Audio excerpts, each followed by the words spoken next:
Welcome everyone to today's webinar, How to Nurture Talent and Address Burnout, a conversation with Lurie Children's Hospital and KPMG. On behalf of Becker's Healthcare, thank you so much for joining us today. Before we begin, I'm going to walk through a few quick housekeeping instructions. We'll begin today's webinar with a presentation and have time at the end of the hour for a question and answer session. You can submit any questions you have throughout the webinar by typing them into the Q&A box you see on your screen. Today's session is also being recorded and will be available after the event. You can use the same link you used to log into today's webinar to access the recording. If at any time you don't see your slides moving or have trouble with the audio, please try refreshing your browser. You can also submit any technical questions into the Q&A box. We're here to help. With that, I'm pleased to welcome today's speakers. Speaking today are Sarah Hickman-Auger, Industry Director of Healthcare Solution Marketing at Workday, Victor Resnicek, Principal at KPMG, and Mary Alida Brisk, Chief Talent and Learning Officer at Ann and Robert H. Lurie Children's Hospital of Chicago. Just a quick note, Mary Alida's camera is not working today. She will not be appearing on video, but Sarah and Victor will. So Sarah, Victor, and Mary, thank you so much for being here today. I'll now kick it off to Sarah to start today's discussion. Thanks so much, Alan, and thanks everyone for joining us. So I'm very excited today for this conversation. As we're talking to healthcare organizations, taking care of talent is number one on everyone's list. And today we're going to hear from Mary Alida Brisk and Victor Resnicek about some of the things that healthcare organizations can do right now, some of the challenges and some strategies for working through them. So I'm going to turn it over to let you hear who our speakers are. I'll start with you, Mary Alida. Can you tell us a little bit about yourself and your organization, please? Absolutely. And I'm going to go out ahead and apologize in advance in case the Blue Angels buzz by our building again. So that's also going to be an interesting part of our presentation. So my name is Mary Alida Brisk. I serve in the role of Chief Talent and Learning Officer. I've been with Lurie Children's Hospital for about 3.5 years now. And I've also served in the role as the Interim Chief Human Resources Officer while we were implementing Workday. And so it's definitely been an interesting 3 years or 3.5 years with the pandemic and everything else that we have going on. And so it'll be interesting to have this conversation with all of you and with Victor about what do we do about talent and what do we think about for the future and some of the things that we're facing, because we do want to think about how do we imagine our way out of this and take steps to make sure our staff are supported and feel psychologically safe so that they want to stay in the healthcare field, because many people are leaving the field right now. Thank you. Thank you, Mary Alida. It's a really great point. It's not just about what folks are doing now, but how can we make sure we're in a good place for the future. So Victor, can you tell us a little bit about yourself and your role at KPMG? You bet, Sarah. It's nice to be with you all this afternoon. Victor Resnicek. I have the responsibility of leading our Workday healthcare practice at KPMG, and we've had the privilege of serving more than 26 healthcare organizations over the last 5 years, specifically with addressing their healthcare talent challenges using Workday. Our job in a nutshell is to help our clients achieve their business goals for these very important Workday-enabled transformations. It's not just about getting the lights blinking. Certainly the table stakes are important, getting the new system in on time, on budget, on scope, but it's really about achieving the important outcomes like helping an organization get their nurses through the doors faster, holding on to those nurses, that talent longer, and optimizing the patient experience through the attraction and engagement of the right talent. Sarah? Absolutely. So thank you. I'm actually going to start with you, Victor. You spend so much time with healthcare leaders in your role. Can you just give us a quick perspective on the current state of healthcare and how it's impacting your clients?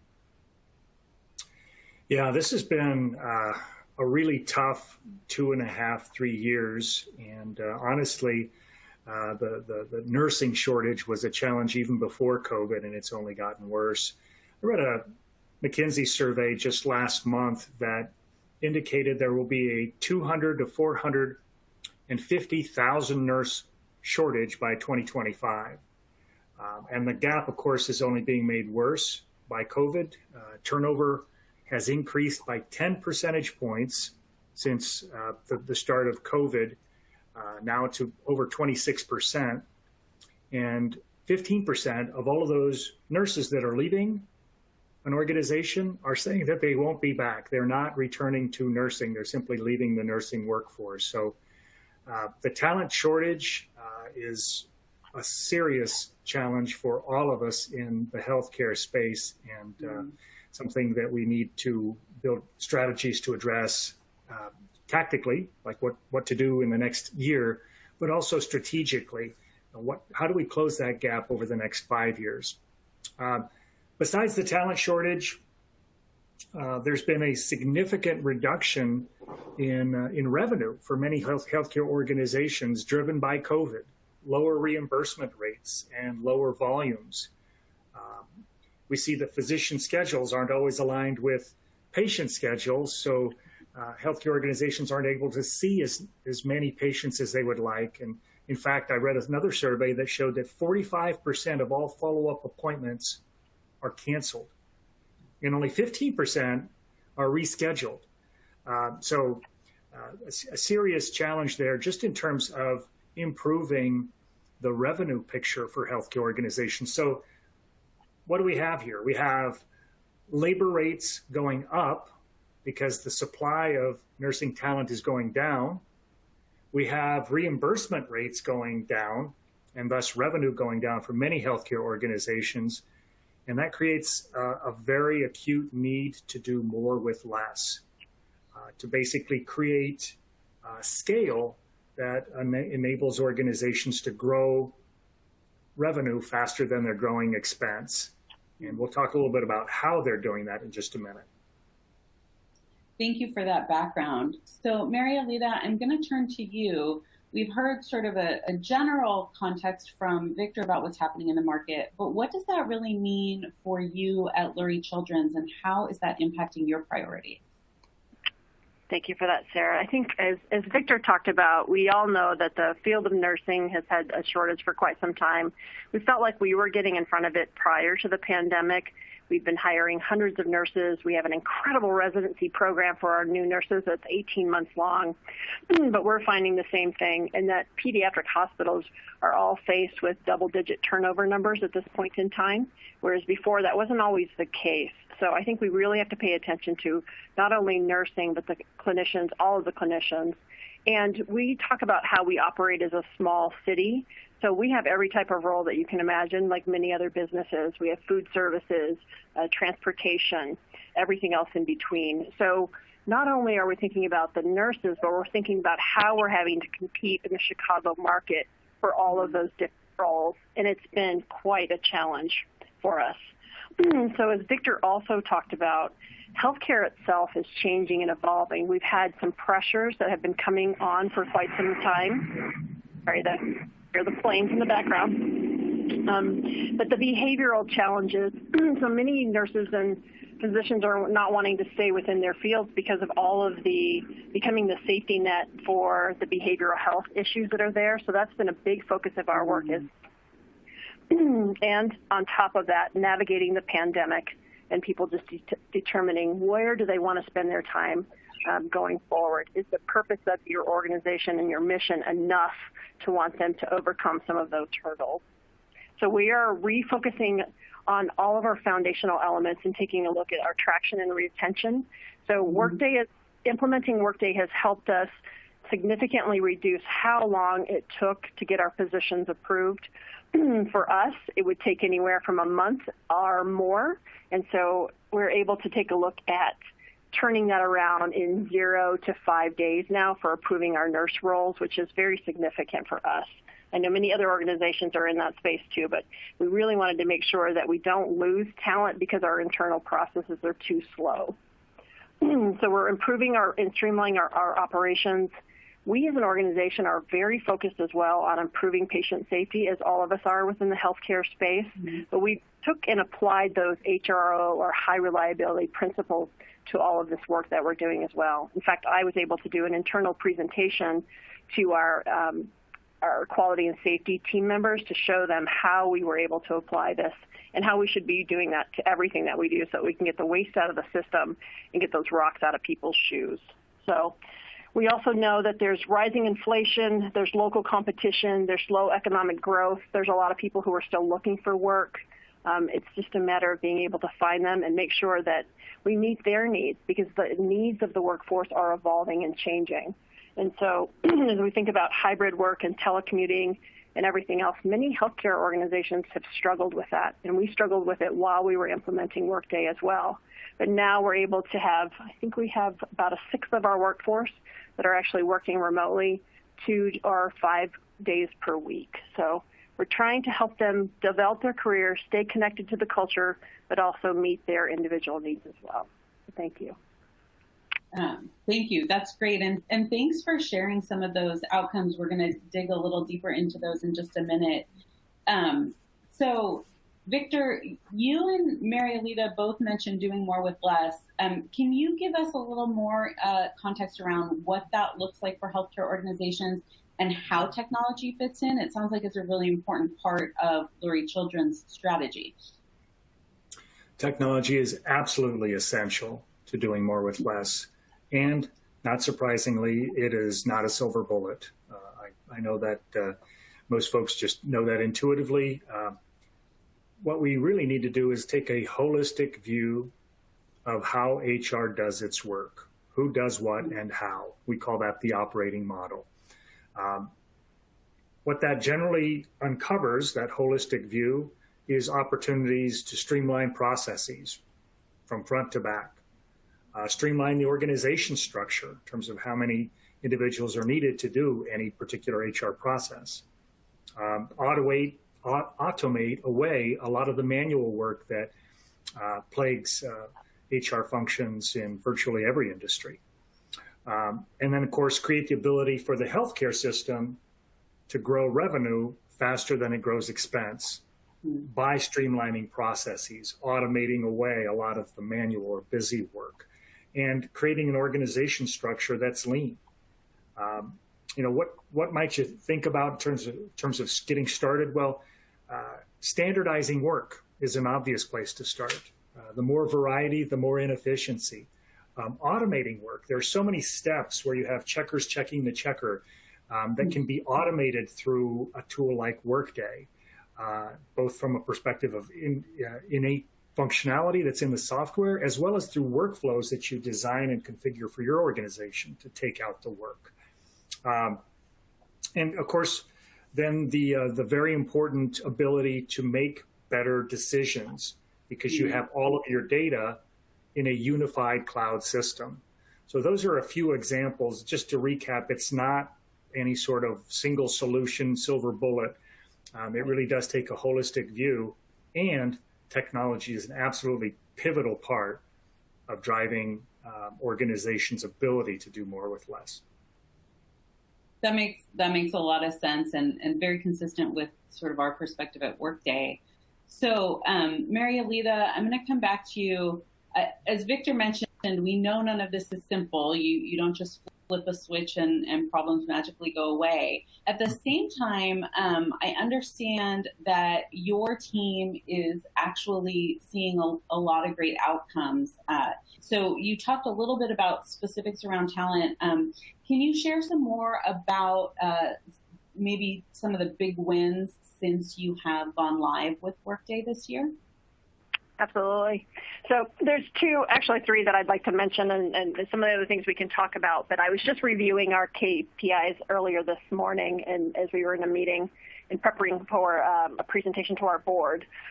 So one of the things when we began this work is we knew that we wanted to improve employee self-service. And so it may not seem like a really big deal, but every time they would they would have to phone a friend in order to find information, and then it would be misinformation or partial information. So we actually studied what type of questions were coming in. And so over a 3-month period, we had almost 20,000 inquiries around just 5 topics. And so we were able to significantly reduce that. And so people can find the answers that they need, or the information is already at their fingertips. We call it at hand within Workday fantastic. From employees, one of our biggest wins in our success stories was that when we turned Workday on, it was like, oh, it's a non-issue. I can find the information that I need. It's easy to navigate. I don't have to be taught how to use Google. I can find my way around to get the things that I need. The other thing that was really a pain point for us was our payroll errors. It's extremely expensive organization. We had overpayments. We had all sorts of things that were happening. And so we've focused on how do we make sure we're fixing that so we don't end up with payroll errors. And then for those of us in the talent space, we're also very mindful of our wage and hour laws to make sure we're not violating anything. So that's been a big focus for us, and we're exceeding all of our goals around reducing all of the errors related to payroll. We'll never be able to completely eliminate human error, like if I enter something in, but we're trying to make that as simple as possible and easy for people. Another big win that I had forgotten about because it's just now it's part of already our go live, which happened on April 1st, was our our expense reimbursement process. So we updated our policy right before we went live, and it was causing a lot of angst, but people are so happy because they're able to put the information in, see where it is, and be reimbursed quicker. So those have been some big wins for us. That's fantastic to hear about that great value. So I know also when we were talking about this earlier, measuring some of those specifics in terms of what you're getting out of automating with Workday is really important. But at the same time, you're going through this broader transformation with your workforce and sort of reimagining positions. Can you talk a little bit about that and the work beyond getting the rocks out of people's shoes with the workflows, the work you're doing to really focus on retention for your people? Absolutely. And I think as we all in the talent space take a look at the different white papers and the studies that are out there these days, we have our own opportunities to plan, do, study, act. Like, what is our workforce telling us? And there's 5 generations in the workforce today.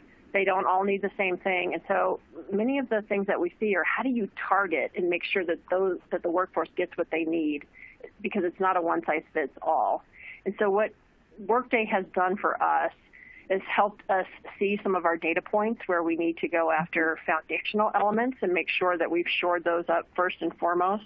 So that's what we're focusing on between compensation, job descriptions, updating, just the blocking and tackling. So that way we really truly be trusted partners in the HR space. So that's incredibly important to us right now, and to continue to do that. We also have a way for people to log issues, and so we have all of those issues. They're starting to decrease, which is good to see. But we also have another way for anybody to have a suggestion. So if someone has an idea that they want to share with us, they can just put it into ServiceNow, and we take a look at those each and every single week. And we are mapping those up with releases so we can understand what things we can improve on or what might be coming already down the pipe. Another big opportunity for us, which again doesn't seem huge, but it's really important to our organization, is being able to put in the pronunciation of your name. So that's something that we're very excited about from our equity, diversity, and inclusion perspective.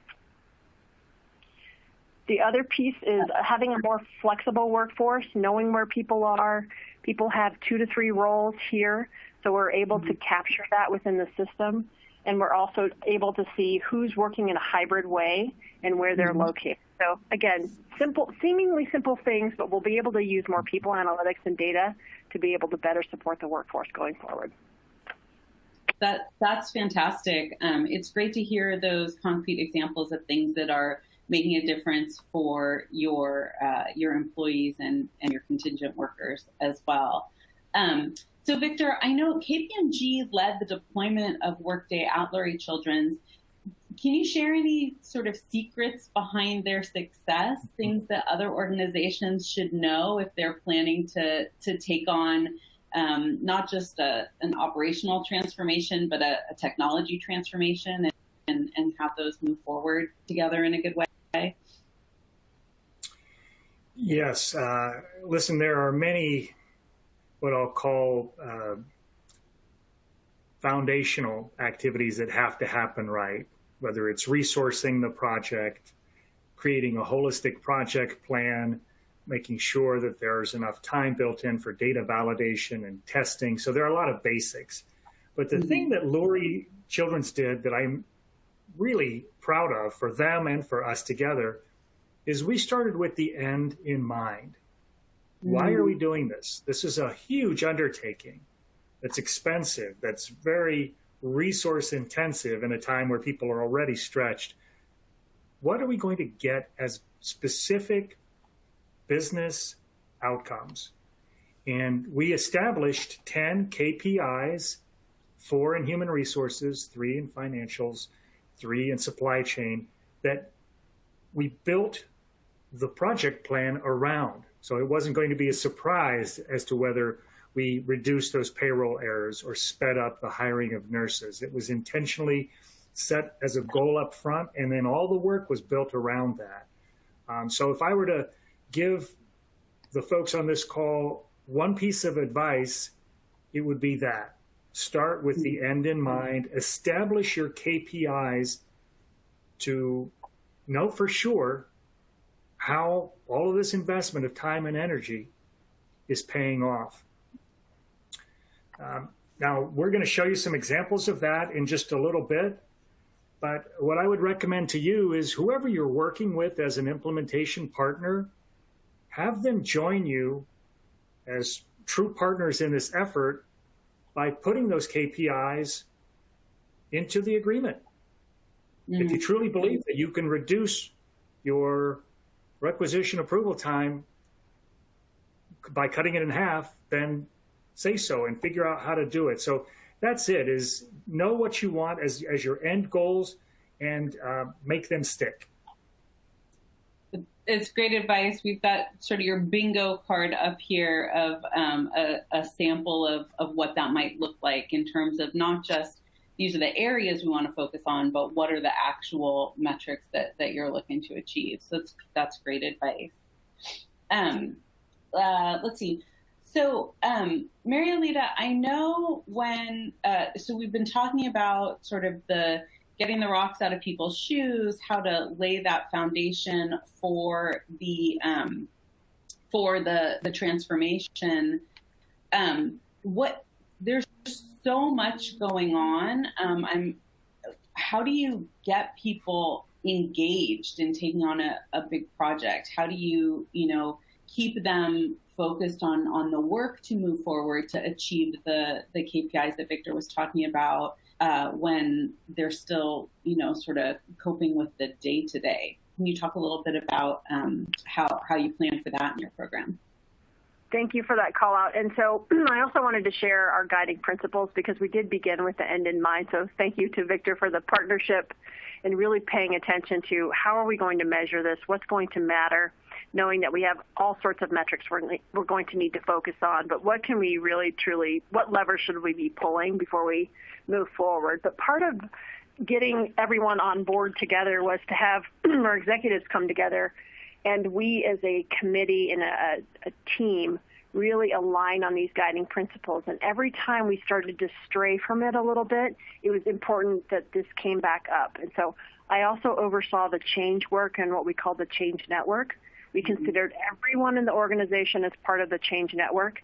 Then we had change leadership and change advocates and subject matter experts. So there were 3 different major buckets within the larger change network. And so we always kept coming back to these guiding principles. And every time someone would say, well, we're special or we're unique or we're different, we kept saying, okay, what are we going to do around implementing leading practice? Because one of the challenges that we were facing and part of the decision was we have a bunch of incredible systems. They don't always work together and they're not serving us as we go forward as an organization. So that was an incredible part of having that conversation. We also took our time in the beginning. Hundreds of people were involved in the design conversations. We also held road shows. We wanted people to see it and touch it as much as they possibly could. It was difficult because it was in a sandbox. But I think by the end of before we went live, we were looking to make sure that 85% of the organization had seen it or had touched it in some way, shape, or form. So I think that was a big part of our success for the self-service. And adoption, it sounds like, for, because folks just knew what they were going to be taking on. Yes, and I think there's always surprises, so we tried to eliminate as many of the surprises as we possibly could. You can't always do that when you do things like that.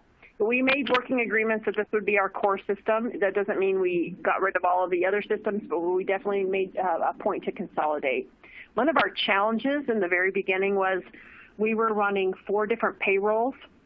We actually had to have a separate process plan for how do we run payrolls, and so I know that we came out of that with some one of the highest success rates of that as well. I don't have those numbers at the top of my head, but I just know when you start to change how people are paid, there was a great deal of work we had to focus on to make sure that we got that right. Mm-hmm.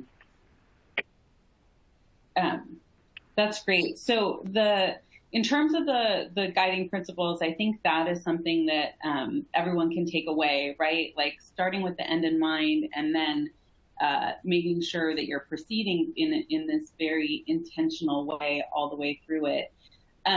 One of the things that we had talked about, Mary Alita, as we were getting prepared for this conversation, was the balance of those tactical changes that you're measuring in terms of the metrics that Victor was talking about, as well as some of the more strategic change, things like, moving to position control, or really figuring out how to expand the option of a permanent hybrid workforce. So could you give us a little bit more detail about what went into those kind of projects?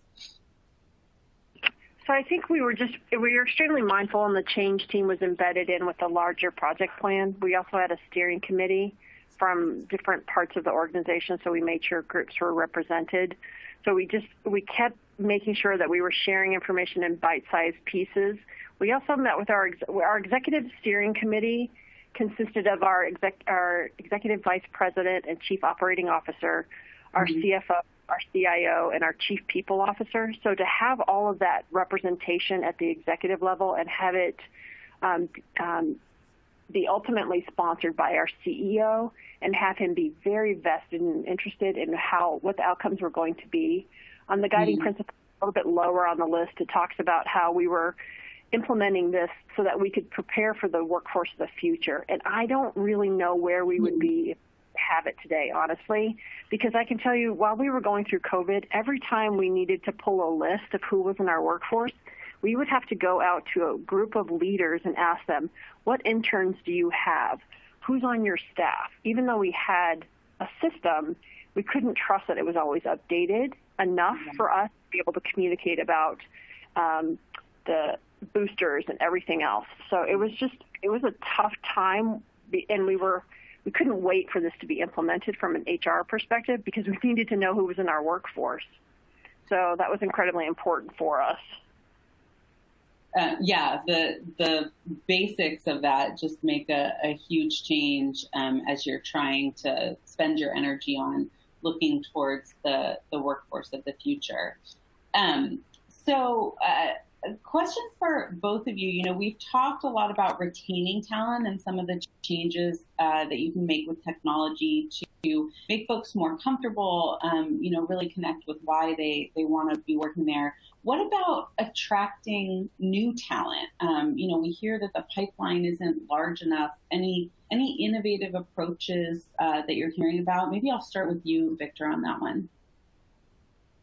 Sure. Listen, given the enormous competition there is for a limited supply of clinical talent, speed is key. It's all about getting your offers out quickly. It's all about onboarding those nurses quickly. We hear regularly that a nurse accepts an offer. There's not an onboarding session starting for 30 days. He or she receives another offer in the interim, and they renege and join another organization. So speed is key. And I think designing processes and configuring Workday to accelerate the pace at which you can screen, evaluate, extend an offer, organize and get folks through onboarding is really important. Mm-hmm. The second tip or idea, I guess, is get creative, get innovative. One of our clients in the Northeast reached out to community colleges to say, why aren't you producing more nurses? You're in our backyard. We'd love to hire more of your nurses, but you aren't producing enough. And the community colleges told them, we don't have enough teachers who can teach nursing. The hospital said, well, gee, we have physicians here who are interested and open to teaching. Maybe we can make a match. So the hospital sent physicians to teach at the university, at the colleges, and there were several in the local market there. And in return for staying with the hospital for 2 years, that healthcare provider paid for 1 year of tuition. So that to me was a really good example of a creative solution, shoring up a gap in teaching capacity and then creating a win-win by having those new nurses join the hospital and stay with the hospital for a couple of years in exchange for reimbursement, tuition reimbursement help. One more idea I'll share that I thought was really cool. This happened just over the 4th of July holiday. My wife and I went to St. Kitts on vacation. And while we were there, we learned that there are 3 medical schools on this tiny little island of St. Kitts. And we asked, well, how does that work? Like, how can that even be viable? 2 medical, 1 veterinary school. And we spoke with some folks who were in one of the medical schools, and they said, look, the U.S. and Canadian schools are simply not producing enough nurses. We saw the need, so we established medical schools here. You get through the nursing program at an accelerated rate here, so in the end, it ends up costing less. And we've established partnerships with hospitals and healthcare systems in the U.S. and in Canada, as well as in South America, to provide a soft landing for those folks who are graduating from these medical schools. So that to me was another example of thinking creatively. Go fast and think creatively. Marietta, what do you think? Absolutely. And I think we have here at Lurie Children's, we offer summer classes to high school and middle students on exposure to healthcare careers. We have a little bit of a gap, though, because they disappear a little bit, even though we've worked with them. And so we have an opportunity to do what you're saying. We already partner with a lot of schools. We want to continue to expand those partnerships. But I think we also don't want to lose track of people who are in the community who are interested in healthcare careers. The other thing, yesterday I was talking with our associate chief nurse, we were talking about leadership development. And I for some reason, I missed this detail, which I knew was a challenge. But respiratory therapy is one of those open areas for all of us in healthcare that's a big challenge. But the other one is the CNA. So we have quite a bit of openings in that space. People just don't want to get stuck in that job. They want to be able to see that there's internal mobility and support. And we do have a very robust tuition reimbursement program, but we want to go back and take a look at it and make sure that we're supporting people who are at those frontline levels, not just making sure that the nurses have that money as well. So we have a big investment in that space. The other thing that's tying back to nurse burnout and dissatisfaction in the workforce is not being able to work at the top of their license. So when we don't have other roles, we have a cascade burnout problem because they're having to fill those lower level skill sets. It's not that they're above it. They just want to be able to take care of their patients. And so if they're having to do other things, they're not satisfied within their job. So not only do we need to reimagine work as we go forward, we also have to make sure that people are supported and actually doing the work that they've been hired to do. Absolutely. That makes a lot of sense, right? Like you don't want to burn out the nurses who have a particular level of expertise on work that could be done by a younger professional who's looking to grow their experience. And at the same time, providing those opportunities for them. So those are both great ideas. Let's see, as we're sort of winding down before we turn to take questions from our audience, any additional things that you want to share? Marielita, maybe I'll start with you on this. The one big piece of advice that you would want all your peers in talent and learning to have front and center as they're navigating these talent challenges.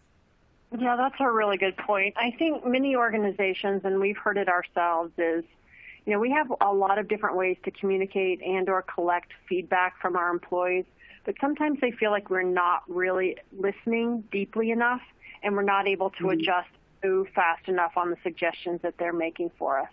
And so just like losing talent, as Victor talked about earlier, those talent acquisition processes have to be expedited. Our listening strategy has to get closer to when we ask that information for feedback. We have to be able to show that we're able to make progress in some areas.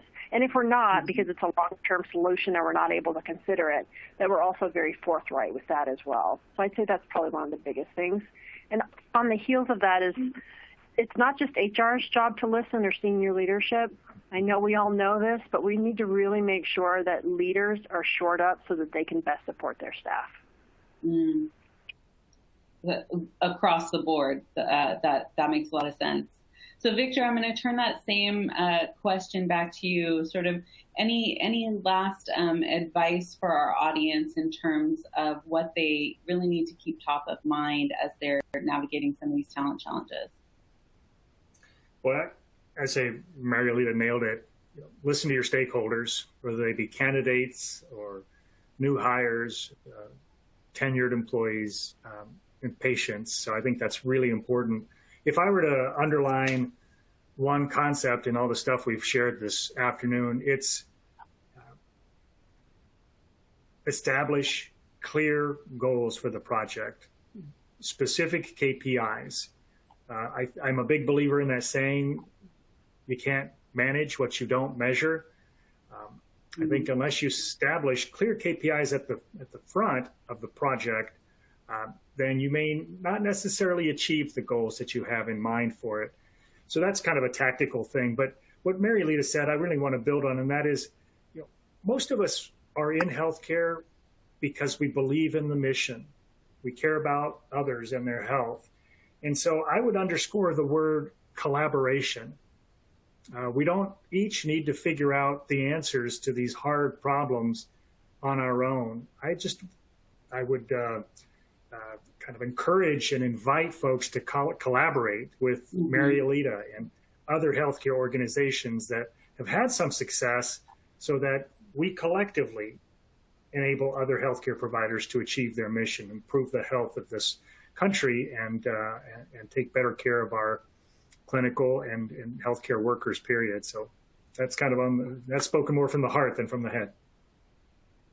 It's great advice, right? There's so much to do, and you can get there so much faster when you're connecting with your peers, learning what's working and what's not working for them, what technology are they using, what programs are they launching, who are they partnering with, what are the opportunities there. I think that's great advice.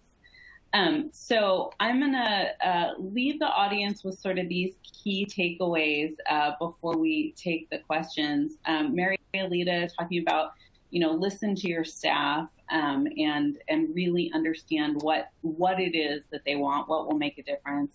Victor, making sure that you begin with the end in mind, define those goals, and don't forget about them. Make sure you've got the discipline to measure them along the way, whether it's after a deployment project, like, bringing in Workday to replace your ERP and your older HR and payroll systems, or whether it's a new program, monitoring how that's working. And then the last one that I sort of heard from both of you, maybe not in as many words, but really being transparent throughout the process. So, Marielita, you've mentioned sort of over communicating, not just with the high level leadership, but with all of your stakeholders and the frontline staff, making sure that, they understand what you're trying to do, that they see new systems that you're putting in place, be transparent, because that helps people stay focused on the future and the benefits that they are going to reap from these changes. So I see a few questions in the chat. I think let's see, which one should we start with? So a question for you, Marialita. You had such great results in terms of improving employee self-service. Do you have an HR service or call center that you are using to achieve that? We do. Thank you for that call out. So we did not have one before launching Workday. We actually only launched it a week before going live with Workday. So we had to do some quick, put some details and documents together. And we're still directing people to a centralized place for their questions. And we're still build out the level 4 on that work. But yes, we did put one in place. We knew we wanted one. We just got so hyper-focused. And as all of you have experienced, we're experiencing a fair amount of turnover on the team itself and within the organization. I honestly, going live with Workday, I think I'm reflecting, it's been more than 90 days, but part of me is like, how in the world did we do that with all of the changes that we were experiencing? But the organization feels supported from an employee self-service perspective, and we still have a little bumps in the road where, newer people are still learning, and they may not have given all of the information or all of the correct information. But right now, today, the feedback has been very positive, and it's also giving us an opportunity within HR for a career stepping stone. So if people wanted to break into HR or wanted to get into Lurie Children's, it's a great entry role. And so we've got incredible team members who are, and one of them I'm sure won't be in that role for too long. I think he's already being tapped to be in a leadership role as a supervisor. So it's just great to see that. That's great. Thank you for clarifying about your shared services model and how that's going.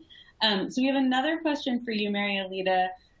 You had mentioned that you have a significant percentage of staff who are now working in a hybrid arrangement. Can you talk a little bit more about how you convinced leadership to understand the value of that, and how you made sure that model is going to be effective for folks who were used to being in the facility, on the floor, connected to the local network? I will say that I was serving in the interim human resources officer role at the time, and the senior leaders, there were probably maybe a third of them who felt like it was a good idea because they'd experienced it before, or they already had team members who were working that way. But it was a significant 9-month series of conversations almost every single Friday in our senior leadership teams about it, because people were very uncomfortable. And every time we felt like we were making progress, someone else would raise a question or a concern. But we slowly but surely worked through it. And I think part of what helped us was I actually had been a remote worker as a consultant externally and worked globally. So I was able to go, well, actually, the rest of the world doesn't necessarily operate that way. This is a situation where healthcare might be behind. So I had to, as Victor talked about earlier, heart and head. So I had to make sure I had numbers. I had to make sure I was reaching out to my colleagues who were also grappling with this across Chicago, but in healthcare situations, and be able to share with them that we're not the first ones. We weren't the only ones who were going down this path, but we could see that we were starting to lose a lot of critical talent, especially in our marketing foundation, in our information management systems, and that is so critical for keeping healthcare in the phone book right now. So without those types of roles, we would lose out on the market. So that was ultimately, I think, what helped win, because we weren't going to receive a lot of savings from a real estate perspective. That's a longer-term goal. We weren't able to get out of contracts that we have in the downtown Chicago footprint area, but we did a lot of great work around it. We put a policy together. We put processes in place, and we educated leaders. And so slowly but surely, we're getting there. That's great. So combination of using the data and the experience and coming back to, what are we trying to do? We're focused on retention. We're focused on remaining competitive. That's really helpful. So Victor, I have a question for you. We heard from Mary Alita about all these great value KPIs that they have achieved in just really a few months. This session has been really focused on talent, but we know behind the scenes, they replaced their entire enterprise system, right? A core HR, talent, payroll, finance, supply chain management. So as folks are thinking about identifying desired outcomes at the beginning of the project, measuring KPIs along the way, when you're approaching a project that's this big, how do you figure out how to move all those streams forward in parallel? Or are there recommendations about where to focus your energy first so that you can accelerate the progress on all the rest? Yeah, look, what I'm going to say is going to sound like motherhood and apple pie, and in part that's because it is, but it's also true. And you all have heard that saying, crawl, walk, run. Well, that's what we do with virtually every implementation, and that's what we did with Mary Lita and the Lurie Children's team. We didn't set 40 KPIs or 400 KPIs. We set 10. 4 for HR, 3 for supply chain, 3 for finance. Now, how did we pick them? Did we use a dartboard? No. We looked at the biggest pain points in each function. We looked at, from a supply chain perspective, you can imagine that one of the biggest pain points is supply chain is somewhere in the neighborhood of 30 or 35% of the cost structure. And when you don't have on-purchase or on-contract purchasing and you may be throwing away medicines because they expire, it's expensive. So how do we constrain that spend? In the finance area, how do we align our forecasting of talent with the actual demand for talent so that we have the right number and level of clinicians taking care of our patients? Very important, kind of a big picture question in human resources. How do we get nurses in the door and on the floor and taking care of our patients faster? So we looked at the stuff that was really the most important to the organization, and that's what became the KPIs. So I would say, don't boil the ocean, just do the crawl, walk, run thing and start small and, evolve the metrics, but start with those that are most meaningful to the organization. Mary Lita, what do you think? I would have to agree. And sometimes we had to go back to crawl. Good to know, right? Sometimes it's not a straight line progression. So I think we have time for just one more question. I'll start with you, Mary Alita, and then Victor, if you have any experience with your other clients as well. The question is about tapping into reaching the disabled workforce. So, for example, deaf healthcare providers or neurodiverse folks. Do you have any comments about trying to bring that untapped resource into play and how that helps to maybe support diversity strategies in addition to the talent shortage? Absolutely, and that's part of our bigger talent strategy as well. So I can tell you, one of our team leads was neurodivergent, and so I think it's just important from a workforce perspective to take a look at everything that is available to us. And as I said earlier, I think we have to look at how jobs are structured. I had an incredible opportunity earlier in my career to go and study in Japan and see how they were applying lean principles in multiple ways. And so it's completely possible, once we know a little bit more about how the jobs are set up, how to make sure that we're opening it up for the entire workforce. And so that's definitely part of the work that we should be doing and that we want to do as we go forward. So that's great. Thank you for that. Victor, did you have anything to add there? I'll add one experience. It's not even healthcare specific, but one of the organizations I worked with literally 20 years ago had a contact center support model that was 100% virtual. Remember, this was in the early 2000s, not post-COVID. What that brought into the workforce was kind of an amazing mix of individuals, some with disabilities who weren't able to easily commute to a work site. But beyond that, it brought in retirees who wanted to work 2 hours a day, parents with children at home who could do contact center work while the kids were at school, university students who had a break in the day and wanted to earn a little extra money. So I just love the idea of this hybrid workforce that Mary Lita Brisk talked about earlier. It's a benefit not only in the sense of engage or attracting and retaining, but also at pulling into the workforce a whole new segment of talent. And I think that's one sort of side benefit or ancillary benefit we didn't see coming with COVID, but it's gotten us to think differently about, as Mary Lita put it, what are the jobs and where can they be performed? That's great. Thank you for adding that. So looking at the clock, that's all we have time for in terms of questions. I want to thank everyone for your participation, most especially Victor and Mary Alita. Really appreciate you taking time out of your day to share your expertise with all of us. Before we close, I'm going to hand it back over to Alan from Becker's for any final housekeeping notes and reminders about how you can share this session with your colleagues in terms of the recording that will follow.